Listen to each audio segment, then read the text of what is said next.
Bonjour, je m'appelle Alexandre Gilliune, je suis avocat au barreau de Lyon, spécialisé dans le droit de l'immigration et de la nationalité. Et avec mon cabinet, nous avons assisté au cours de la dernière décennie environ 1000 personnes dans le cadre de leur projet de venir vivre et travailler sur le territoire français. Donc l'ensemble des conseils que je pourrais être amené à donner dans cette vidéo vient de mon expérience professionnelle et de tous les cas que j'ai pu traiter au cours des 10 dernières années. Si vous avez des questions ou si vous souhaitez vous renseigner sur cette matière, n'hésitez pas à commenter ou à vous abonner à cette chaîne.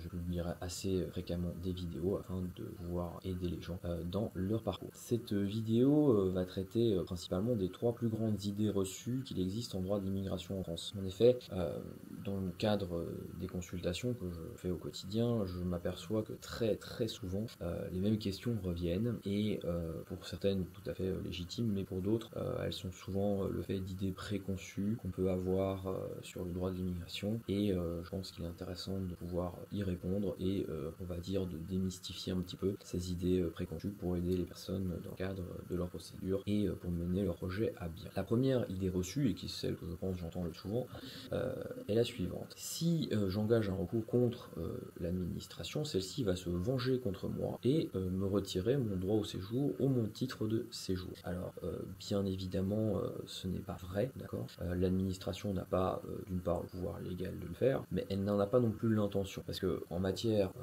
d'administration, il faut bien comprendre qu'il y a plusieurs services, des centaines d'agents différents, et l'administration en matière de droits des étrangers, ce n'est pas une personne dans son bureau qui va dire telle personne, ah j'ai traité son dossier, je l'ai refusé, il ose faire un procès contre ma décision, ah bah je vais lui ruiner sa vie encore plus. Non, ça ne marche absolument pas comme ça.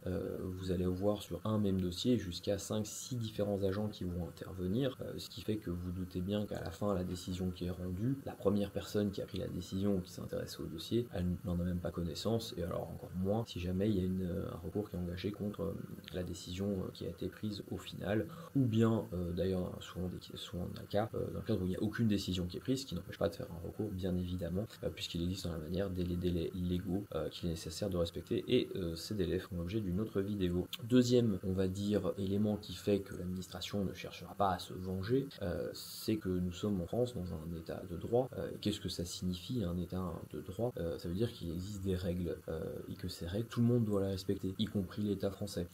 Celui-ci a beau être à la fois la justice aussi, puisque c'est une émanation de l'État, ce n'est pas pour autant que l'État ne peut pas respecter les règles qu'il a lui-même éditées, mais il édicte ces règles du fait que les gens lui aient donné le pouvoir de le faire au travers des élections. Donc l'État lui-même doit respecter les règles de l'État de droit, et par définition, si parce que vous attaquez l'État, celui-ci se venge, bah en réalité il ne respecte pas l'État de droit, et donc à aucun moment il ne peut faire cela, et à aucun moment un juge, des juges plutôt, accepteraient une telle pratique. Donc c'est pour ça qu'à aucun moment, si vous engagez un recours contre l'État, celui-ci cherchera à se venger contre vous d'avoir utilisé les voies de recours qui existent. D'ailleurs, en la matière de droits étrangers, on s'aperçoit généralement que c'est plutôt les gens qui ont tendance à faire des recours pour montrer qu'ils sont actifs dans le cadre de leur demande de titre et de la situation qui peut en découler. C'est plutôt ces gens-là qui ont au final un meilleur traitement, puisque du coup l'administration a tendance à être peut-être plus prudente, puisqu'elle sait que ces personnes sont informées et qu'elles, le cas échéant, qu'elles saisiront le tribunal s'ils estiment que leurs droits n'ont pas été respectés. Enfin,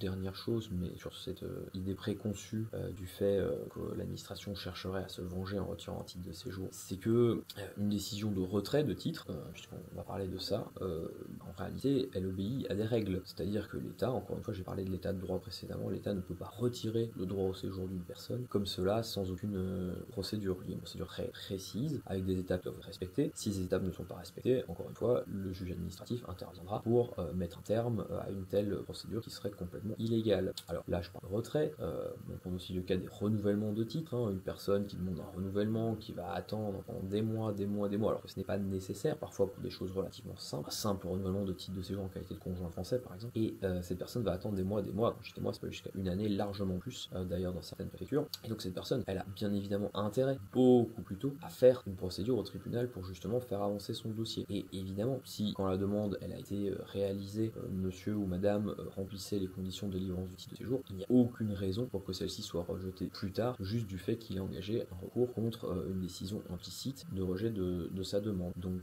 il est important de se dire que cette idée que l'État l'État chercherait quelque part à se venger si vous engagez un recours, elle n'existe pas, ça ne s'est jamais vu, et c'est même contraire à l'idée même d'état de droit telle qu'elle existe en France. La deuxième idée préconçue qu'on entend quasiment tous les jours, et qui est peut-être encore pire que la première, elle consiste à dire j'ai vu sur internet ou je connais quelqu'un qui a vécu exactement la même situation que moi. Et donc je vais baser toutes mes décisions sur le fait de ce que j'ai lu sur internet ou de ce que quelqu'un m'a dit, qui connaît quelqu'un, qui connaît quelqu'un, qui connaît quelqu'un. Et c'est là où évidemment on fait des erreurs générales assez monstrueuses en la matière, puisque vous devez bien comprendre que en la matière, chaque dossier est analysé indépendamment des autres. Donc ce n'est pas parce que le dossier de monsieur A, moi, agent de la préfecture, je vais lui dire bon bah j'estime que son dossier est bon, que le dossier de monsieur B, qui pourrait être le même, je vais le rejeter ou l'accepter. Je ne prends pas en considération deux dossiers indépendants, deux dossiers l'un en face de l'autre, mais bien chacun à la fois. Et donc vous ne pouvez pas penser que deux dossiers même identiques, plus ou moins, parce qu'ils sont jamais identiques, comme chaque personne n'est pas identique à une autre,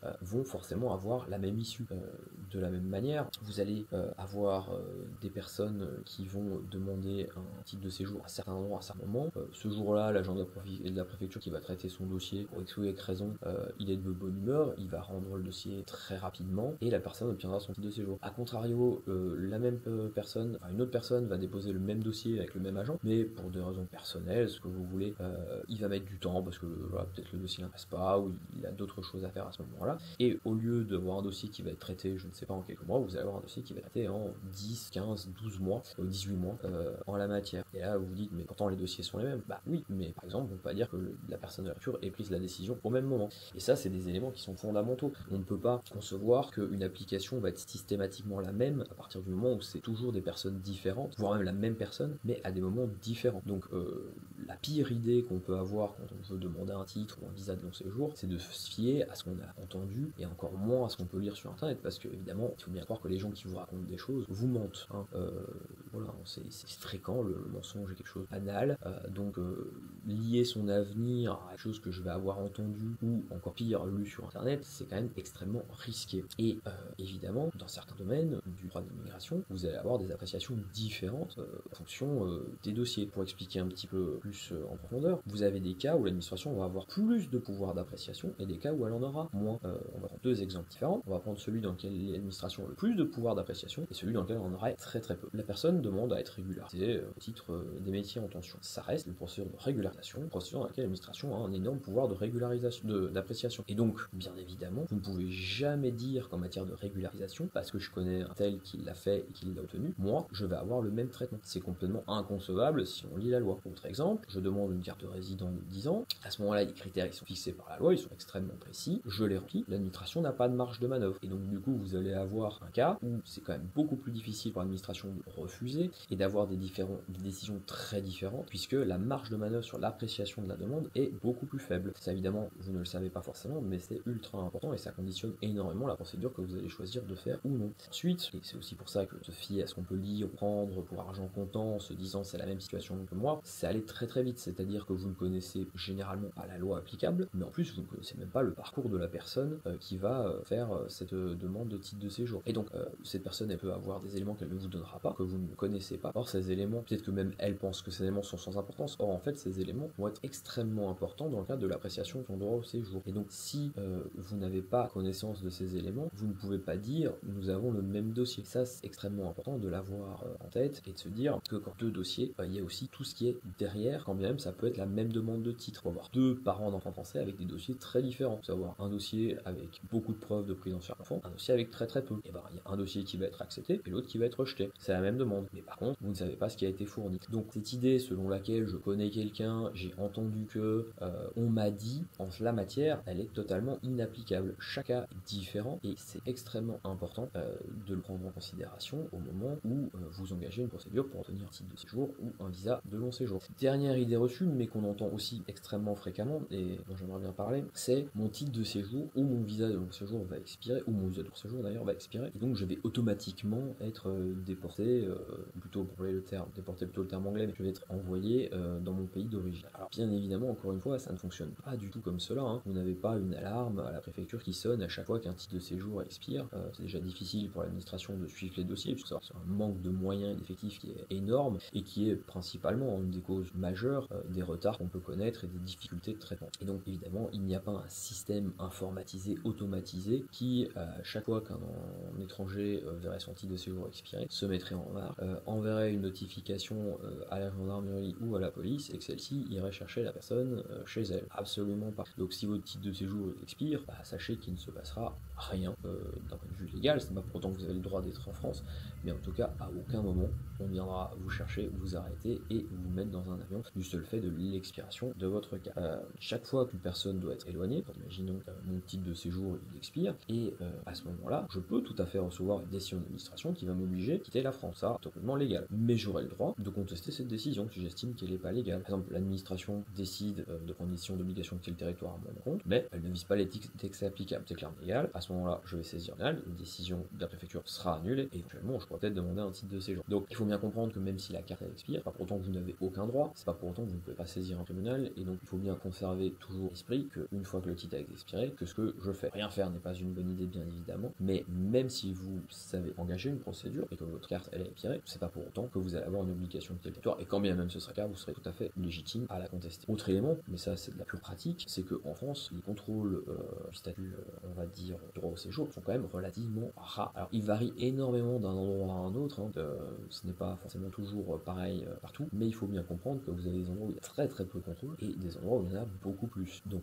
en fonction de là où vous vous situez, vous avez une plus grande exposition à être contrôlé que d'autres personnes. Et à ça, il faut aussi ajouter le fait que même si vous êtes contrôlé et que votre titre est expiré, vous pouvez toujours expliquer pourquoi. On va prendre le cas archi classique de la personne qui a demandé un rendez-vous pour déposer sa demande de renouvellement et entre-temps, avant son rendez-vous qui va arriver 6 mois plus tard, sa carte elle expire. Donc cette personne, même si elle est contrôlée, elle pourra justifier avoir engagé les démarches et aucune administration ne prendra une décision à son compte pour la renvoyer dans son pays puisqu'elle a bien fait tout ce qui était nécessaire pour que son droit au séjour soit maintenu. Après, évidemment, ce serait bien mieux si tout le monde avait des documents qui permettraient de justifier de ce droit. Et d'ailleurs, en réalité, le droit, il existe. C'est juste la matérialité, le document lui-même, que vous n'avez pas. Mais en tout cas, il n'y aura pas de conséquences, on va dire, au fait que la carte elle est expirée, mais que vous êtes toujours sur le territoire. Voilà les trois principales idées reçues qu'on entend au quotidien. Donc la première est de croire que l'administration se vengerait si vous saisissez un tribunal. La deuxième, c'est de se dire que parce qu'une personne qu'on connaît ou qu'on a lu sur internet un cas similaire, le nôtre va fonctionner de la même manière. Et la troisième, c'est que si mon titre de séjour, ma carte de séjour expire, je vais être immédiatement éloigné du territoire français. Donc évidemment, aucune de ces idées reçues n'est vraie. Ça ne fonctionne absolument pas comme ça. Voilà, donc si vous avez des questions sur ces différents sujets, ou si le domaine du droit de l'immigration en France vous intéresse, vous n'hésitez pas à vous abonner à cette chaîne et ça pourra donner lieu à des épisodes en la matière. Je vous remercie d'avoir été jusqu'ici.